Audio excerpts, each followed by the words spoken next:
Hello everyone and welcome back to the Great Book of Grudges. My name is Nathan and today I want to talk about the Dwarfs. You see, the Dwarfs were one of the first races introduced into the Total War Warhammer series, one of the base game races of Game 1. And recently I've had some time to start playing them in Immortal Empires.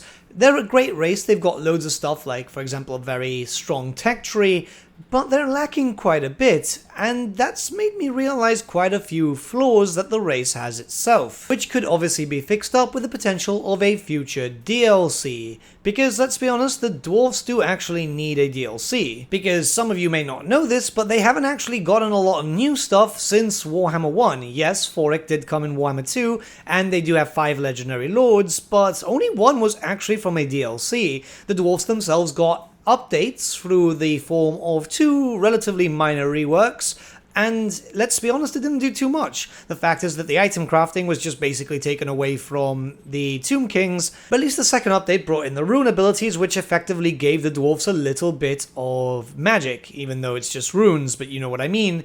So yeah, they've not had any new units for quite some time now, and it's kind of disappointing considering that a lot of races in the Warhammer series have gotten a lot of attention. However, Game 1 races, like for example, the Dwarfs and the Vampire Counts, well, they kind of need a little bit more flavor. I've already talked about the vampire counts in great detail, but today we need to talk about the dwarfs. The one thing that I have noticed is while the dwarfs are missing quite a lot of things through a lot of their culture, they are really missing a lot through slayers. You know, it's a big part of their culture, and we actually have the Slayer King here, yet much more could be added in just to present some more flavor and actually just fill out the dwarfs a little bit more and maybe give them a proper rework like they actually do deserve. Let's be honest about that. Like for example, why not Demon Slayers and Dragon Slayers so we can actually have proper Lord and Hero options for the Slayers. If you want to play as Karakadrin, or if we end up getting a new Slayer faction too, well, both would be great, then you would be able to run without having to use a Feign, for example, which I think would be much more thematic. Think about this, these would be unbreakable lords and heroes from the very beginning, so you could easily run a fully unbreakable army, which would add to, well, a lot of strength to the dwarfs. But it's also the idea of theme is very important. We are missing a few things here and there when it comes to the dwarfs, but we're mostly missing slayers. So they'd work in the tabletop as expected, you know, they'd be unbreakable, they'd have the usual buffs to units, mostly focusing on heavy buffs towards slayers themselves, so you'd want to bring as many slayers in your army as possible if you're running a demon slayer or a dragon slayer. And I think what could be done to make them a bit more special, because they would likely not have any mounts as, you know, slayers, it would be really cool if they had weapon skill options. So we know Slayers on the tabletop would have pretty much any different type of weapon. It's something that was very well known, and it's something that we want to see throughout the whole game, but I think if they're going to introduce it, they should introduce it with the Slayers first, where you'd have skill points which would give you additional hand weapons, a weapon and a shield, or maybe even a great weapon, just to have a little bit of fun there, you know, and that way you could tailor your character exactly how you want it. Well, not a shield, but, I don't know, give it a pistol then instead, actually just to keep it on theme, so either have additional hand weapons, great weapon, and then a hand weapon and a pistol. Bring in the Doomseekers as a potential new unit. This would be a Slayer unit with flails. They'd be very good at anti-infantry damage, much stronger than the original Slayers that we already have access to. Maybe even make them in a similar sense to how the Warriors of Chaos have the Aspiring Champions now, where you'd get them low in number, but they'd be very, very strong. They'd have a higher ward save in general to be able to last long and not be ripped to shreds. And yeah, you know, just they would look cool. That's the main thing. These are really, really cool units from 6th edition going back to the Storm of Chaos, and we all know how Creative Assembly loves going back to the Storm of Chaos, especially in most recent times. A very much requested unit would be the Goblin Hue, which would act as a new artillery piece, but maybe with 2 different variants would be cool, where we've got one which is able to throw just axes at a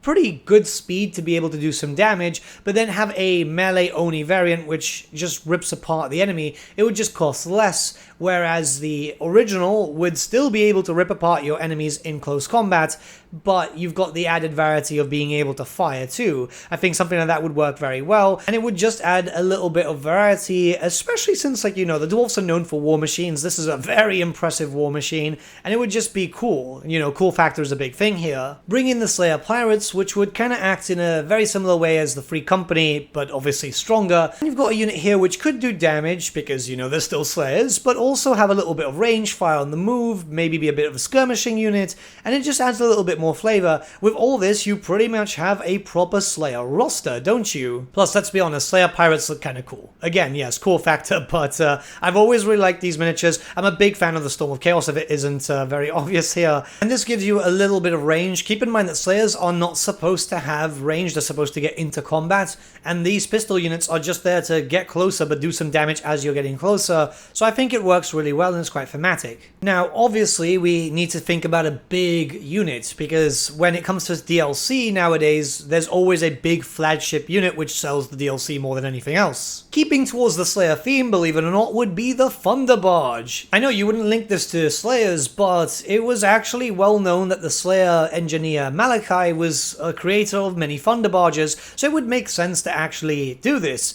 Plus, you know, it had rules on the tabletop, it was actually quite devastating. The only thing is it didn't have an official model. There were rumors that a Thunderbarge model was actually being casted, but then there was this thing about maybe it broke or they just stopped midway development, which is kind of common through Games Workshop, but let's not talk about that. So essentially a Thunderbarge is a large flying ship, as you can imagine. We've already got a mod of that, which is very cool, but a lot of people would want to see it officially and see how Games Workshop would have wanted to interpret it. Plus, who doesn't want a giant flying ship with quite a lot of weaponry? This would be a lot of organ guns, hell, it would probably even have cannons too. We'd probably even get 2 variants, maybe even a third, because obviously a Regiment of Renown.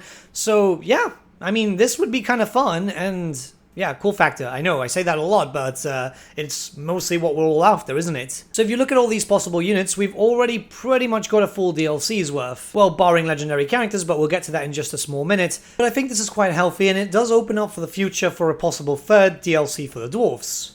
Because I know that a lot of you, even before you got into this point in the video, are saying, what about the Shard Dragon and what about the Rune Golems? And yeah, they just don't fit with the theme here, where it's just loads of Slayers. I still think that they will get more DLC in the future, as long as Creative Assembly do remember that yes, the Dwarves do exist, and not just through free content. When it comes to Legendary Lords, well, Malachi himself would be a good choice, because yes, Slayer DLC, you need a Slayer character. And I know a lot of people would be saying, yeah, but it should be Bugman, it should be this, it should be the other. There's chances in the future that we get it in DLC and FLC as other characters, so don't you worry. But Malachi would be a great choice here, as he could literally start anywhere. This is the great thing about this engineer. He could be going to the Karax near the Mountains of Morn, for example, and start there. This would give you a new start location, it would give you loads of new and different enemies to fight. Plus, it's just kind of cool, as you'd be able to get someone who's, well, pretty much insane. I think that's the best way of saying it. What would set him apart from, say, Ungrim is the fact that he also uses some range weapons too, because this is an engineer. So he'd have the melee strength of a Slayer character, but also the range capabilities of, say, a Master Engineer, and he'd be able to buff up war machines too, so you do get something kind of stylized. And obviously, there'd have to be some sort of special mechanics. I can't really think of too many at the moment, because the Dwarves do have a lot of stuff that's kind of stacked up. Actually, what about a thing about if you lose a battle with your units, some of them will start taking up the Slayer Oath, so Dwarf Warriors could have a chance of turning into Slayers, and, you know, Thunderers can turn into Slayers too, just to focus on that aspect. With this mechanic also available to Ungrim, just to give it a bit of a, you know, Slayer focus. Plus, Ungrim kind of needs a little bit more just to make him a bit more unique, right? And this would be the perfect time to introduce a legendary hero, as, well, Creative Assembly have said that they want to do more, and let's be honest, we all kind of want more because it adds in a little bit more flavor, so why not Long Drong himself? So we get the Slayer Pirates, and we might as well get the guy who leads them. This would add in a character which we're never really going to expect as a legendary lord, let's be very honest, but it would be kind of cool just to have someone who is kind of well known through, you know, Dogs of War stuff, and yeah, I mean, it's a semi-ranged but still melee-focused character. He looks pretty cool, that's a very big thing once again. Maybe have his unique skill line very heavily boosting up the capabilities of Slayer Pirate units, and there you go, you can even have a proper Slayer Pirate army matched up with a few Goblin Huers, and then you've got a range-focused Slayer army which is actually not really for range, you know what I mean? So as you can see from here, this is already a really thematic pack. I don't know who they'd be playing up against, but something like this would be very, very useful just to have a little bit more flavor. We've we've got a little bit of everything, but we're lacking on the Slayers, and it would be kind of cool. Maybe it's because I'm feeling quite nostalgic as I've been playing a few Storm of Chaos stuff recently, and I've just been building up Storm of Chaos army lists, but it would just be awesome if we had a proper Slayer force. One thing is certain, like I said earlier in this video, the Dwarfs have been woefully neglected. Just getting stuff that is technically new by reskinning it from other factions isn't really new. They've had no new units in a while, and it's kinda there. Yes, the Dwarfs do have a good army. In MP, I've been told that they really suck though, that in multiplayer they just don't do well. So they do need a little bit of extra power, don't they? Campaign-wise, they're fine. They've got one of the best tech trees ever, but they just need a little bit of flavor. But let me know what you guys think about this in the comments below. Let's start a discussion. Do you think a Slayer DLC could be possible, or do you think they should focus on something else?